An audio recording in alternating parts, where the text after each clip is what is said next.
All right, let's go. Monday at 2 o'clock. I will do this both ways, Michigan and Michigan State. Obviously, a few more thoughts on Michigan State, being that they decided to end their own season. And Tom Izzo decided to say a bunch of things after the game that I think are ridiculous. I will throw the number out. I'd like to get people involved. I'm not going to beg you, and I'm not going to have cute questions. I want to talk about basketball. I'd like to talk about what took place. Quickly, from a Michigan perspective, it's simple. You've used your mulligan. You did not play well this weekend. You did not play well against Montana. You did not play well against Houston.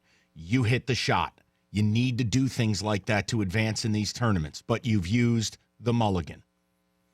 You've got an opportunity to win the whole bleeping thing. And as a fan, your expectation should be win the whole thing. 97.1 David with a remix. Okay. My point to you is simple. This week, they better find out where that team from the last month went.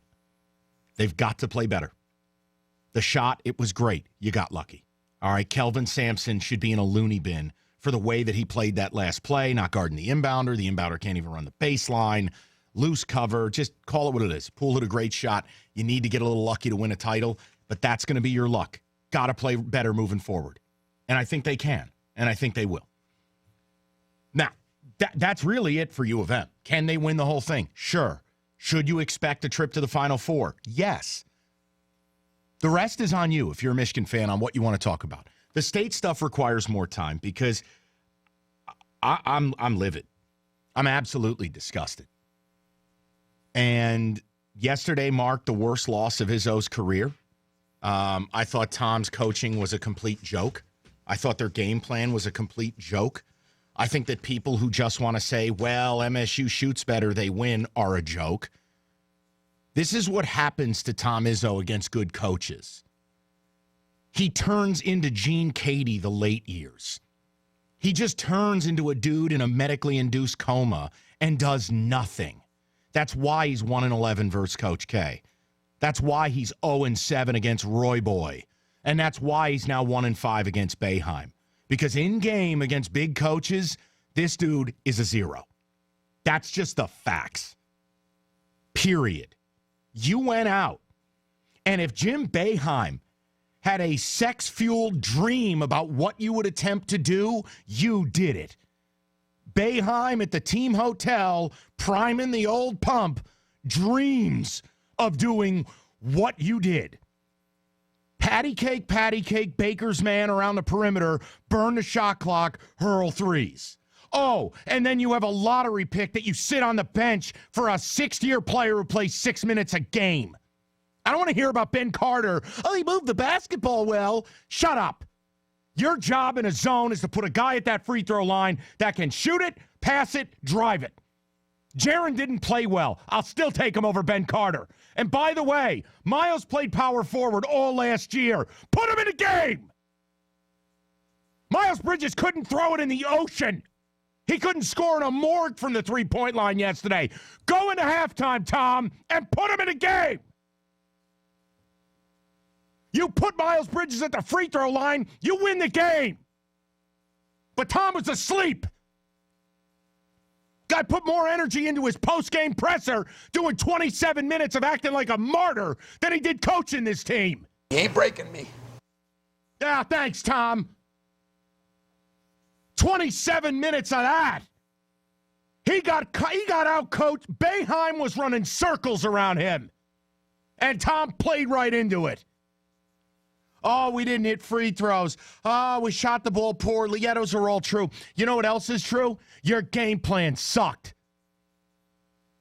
How the hell do you sit there and justify Ben Carter and Xavier Tillman over Nick Ward and Jaren? Nick Ward was 4 of 5 and running the baseline.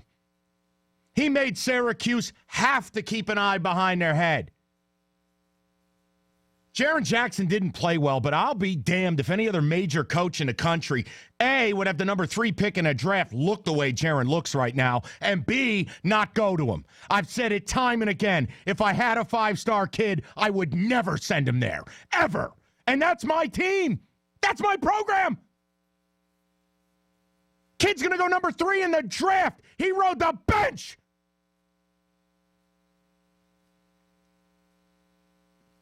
This is the second time in 3 years that Tom has blown an opportunity at a national title. Blown it.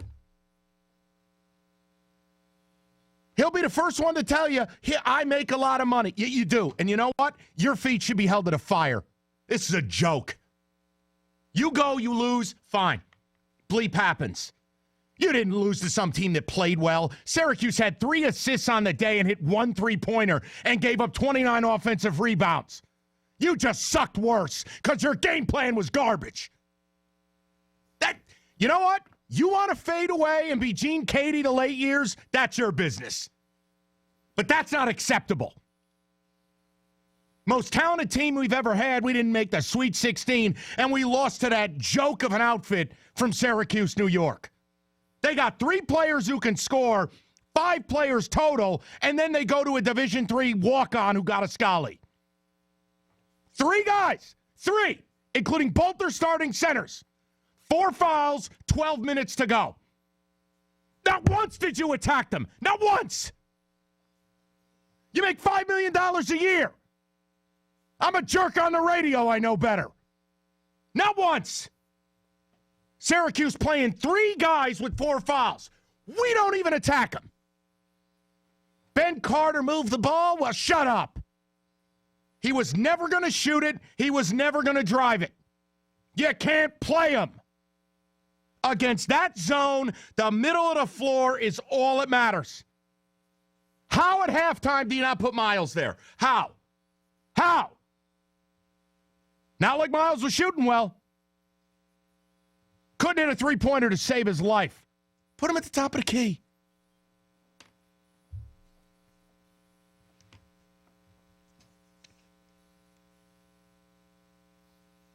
And then, the after the game stuff, I got to tell you, I'm just tired.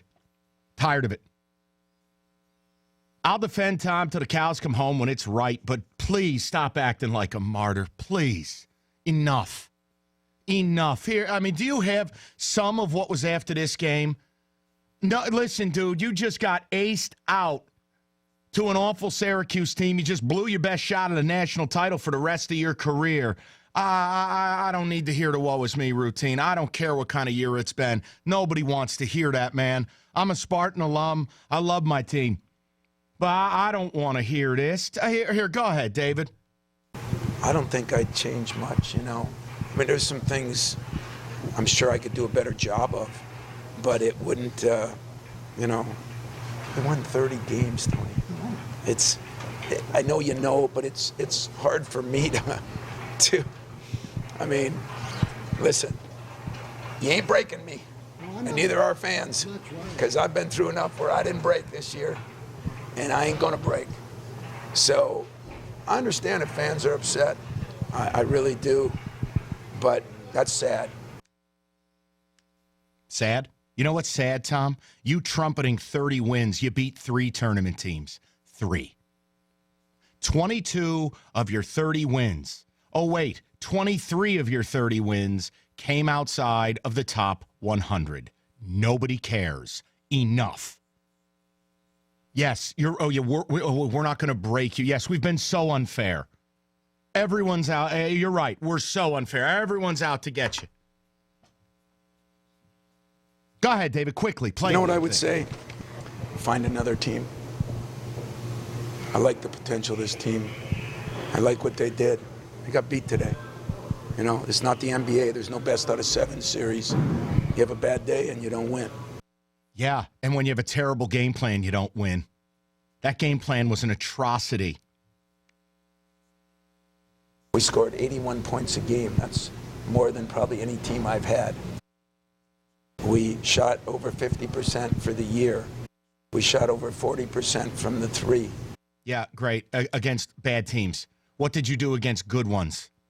I'm tired of watching Tom get outcoached in big games. I'm tired of seeing this team blow opportunities to win the national title. They blew one against UConn. They blew it against Middle Tennessee State. And they blew one yesterday. You know what, dude? Enough's enough. I don't want to hear any more January, February Izzo. You don't get to say that no more. He can't beat Beeline. He can't beat Boeheim. He can't beat Roy. He can't beat the elite coaches anymore. The hell. He ain't never beat Krzyzewski. 1-11. Enough.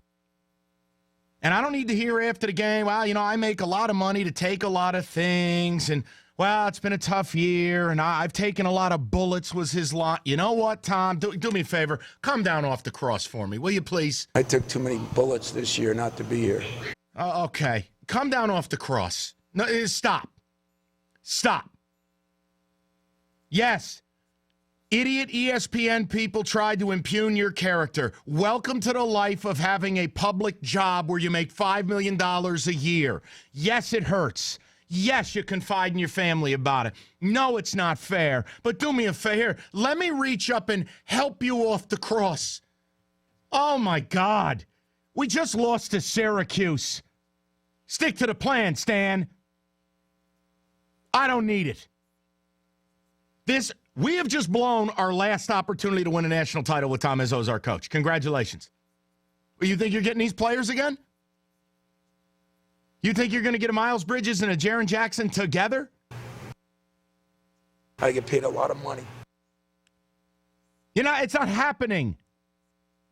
If I were the parent of a 5-star kid, I'd look at what happened yesterday to Nick Ward and Jaren Jackson. I go, to hell with that. Nice. The last game of Jaren's career was spent the same way Deontay Davis's was. On a bench.